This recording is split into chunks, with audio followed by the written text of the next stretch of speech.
Welcome Idukki to ഒരു സാധനം തിന്നു. ഇതെന്താണെന്നറിയാലോ,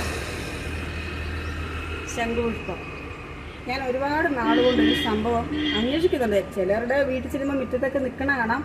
പക്ഷെ ഞാനങ്ങനെ ചോദിക്കാറില്ല. എന്നുവെച്ചാൽ അവരത് അത്രയും ഔഷധമായിട്ട് അത് അത്രയും കാര്യമായിട്ട് അവർ കൃഷി ചെയ്ത് അവരത് ഉപയോഗിക്കാൻ വേണ്ടിയിട്ടാണല്ലോ. അപ്പോൾ നമ്മൾ ചോദിക്കുന്നത് ശരിയല്ലല്ലോ. അപ്പോൾ ഇത് നമ്മുടെ സ്വന്തം സരസമ്മ ബ്ലോഗറിൻ്റെ വീട്ടിൽ നിന്നാണ്. എൻ്റെ ഒറ്റ ഫ്രണ്ടാണ്. മിനിഞ്ഞാന്ന് ഒരു യൂട്യൂബ് ചാനൽ സ്റ്റാർട്ട് ചെയ്തിട്ടുണ്ട്. അപ്പം ചേച്ചിയുടെ മുറ്റത്ത് നിന്നാണ് ഞാൻ ഈ ശംഖുപുഷ്പം പറിച്ചേക്കണത്.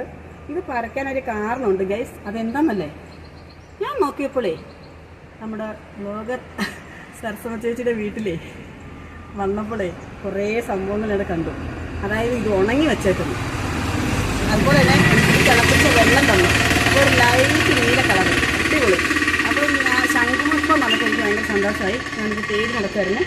എന്തായാലും എനിക്കിത്ര പൂ കിട്ടി. അത് മാത്രമല്ല, ഇത് ഞാൻ പറിക്കാൻ കാരണം ഇത് സൗന്ദര്യത്തിൻ്റെ എന്താ പറയുക, റാണി എന്നാണ് പറയാം. സൗന്ദര്യം ഉണ്ടാകണം അല്ലേ. അതിലുപരി നമ്മുടെ ശരീരത്തിന് ബോഡിയിലുണ്ടാകുന്ന പല അസുഖങ്ങൾക്ക്, കൊളസ്ട്രോളിന് ഒക്കെ നല്ലതാണ്. നമ്മുടെ സ്കിന്നിനുകൾക്കൊക്കെ നല്ലതാണ്. ഒരുപാട് ഗുണങ്ങളുണ്ട്, പറഞ്ഞറിയിക്കാൻ പറ്റില്ല ശംഖുപുഷ്പത്തിൻ്റെ ഗുണങ്ങൾ. അപ്പോൾ ഇതിലുപരി എന്നെ അത്ഭുതപ്പെടുത്തിയത് നമ്മുടെ സരസമ്മ ബ്ലോഗർ ചേച്ചിയുടെ മുഖത്തെ മാറ്റമാണ്. അപ്പോൾ ഞാൻ കഴിഞ്ഞ പ്രാവശ്യം വന്ന കണ്ടതിനെക്കാട്ടിൽ ഒരുപാട് വ്യത്യാസമുണ്ട്. ഇച്ചിരി സുന്ദരിയൊക്കെ ആയിട്ടുണ്ട്. അപ്പോൾ ഞാൻ വെച്ചൊരു രഹസ്യമാണ്. അപ്പോൾ രഹസ്യമൊന്നും പറഞ്ഞില്ല. ഞാൻ ഈയിടെയായിട്ട് ശംഖുപുഷ്പം തിളപ്പിച്ച് വെള്ളം കുടിക്കുന്നുണ്ടെന്ന് പറഞ്ഞു. അപ്പം നിങ്ങൾക്കെല്ലാവർക്കും മനസ്സിലായല്ലോ. അപ്പോൾ ഇത് സൗന്ദര്യം ഉണ്ടാകാൻ മസ്റ്റാണ്.